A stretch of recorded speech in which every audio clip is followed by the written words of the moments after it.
विधान परिषदेच्या निवडणुकीमध्ये काँग्रेस आमदार हिरामण खोसकरांनी क्रॉस वोटिंग केल्याचा संशय वर्तवला गेलेला होता आणि या पार्श्वभूमीवर हिरामण खोसकर यांनी नेमकी काय प्रतिक्रिया दिली आहे पाहूया।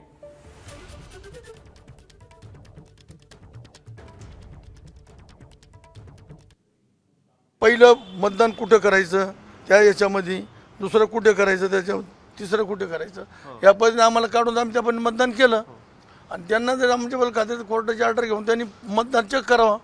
मतदान चेक केलं तर माझ्याजवळ कारवाई करा, मला पक्षातून हक्कलपट्टी करा, पण कारण नसताना महाराष्ट्रभरची जी बदनामी झाली थांबव। पण मग जयंत पाटील साहेबांना तुम्ही कितव्या पसंतीचं मदत केलं? मला दुसऱ्या पसंती सांगितलं होतं, तिसऱ्या पसंती सातवतायला सांगितलं होतं, त्या पद्धतीने केलं।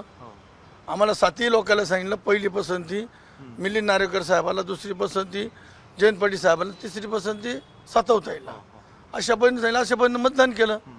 आम्ही काही चुका केल्या नाही लागेल, पण कारवाई करा। माझ्यावर चुका असेल तर त्यांनी पक्षात माझी हक्कलपट्टी करावं, पण मी स्वतःहून पक्ष सोडणार नाही। पण मग पुढे काय पर्याय तुमच्याकडे? पुढे काय पर्याय, आता समजा त्यांच्या उमेदवारी मागणार आहे, नाही दिली तर स्थानिक कार्यकर्ते नेते ठरवतील।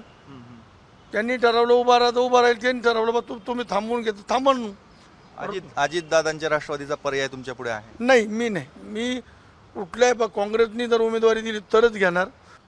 99% 100% मी काँग्रेसमधून उमेदवारी मागणार आहे। नाही काँग्रेसने मला उमेदवारी दिली, पुढची काय दिशा ठरवतं ते ठरव। माझं म्हणणं असं आहे की त्यांनी ज्या पद्धतीनं शिवसेना असेल, शिंदेची शिवसेना, अजितदादाचे राष्ट्रवादी, फडणवीस साहेब, ज्यांनी 2 दिवस 3 दिवस सभागृह बंद करून पक्षातले सगळे आमदार तिथं नेऊन ठेवले। यांचं काम होतं 2 दिवस हॉटेलला ठेवायचं। ज्या पद्धतीनं आमदार बाहेर फिरत होते ते पण आता कोणाची भेट कुठे होती, कोणाची भेट कुठे होती, तेच 2 दिवस कुठे हॉटेलला असते तर ही वेळ आली नसती। तुमची जी बदनामी होते असं तुमचं म्हणणं आहे, तुमचा जो संशय घेतला जातोय, तर त्या विरोधात तुम्ही काही तक्रार करणार आहात का पक्षश्रेष्ठींकडे, केंद्रात? नाही करणार आहे मी। एबीपी माझा, उघडा डोळे बघा नीट।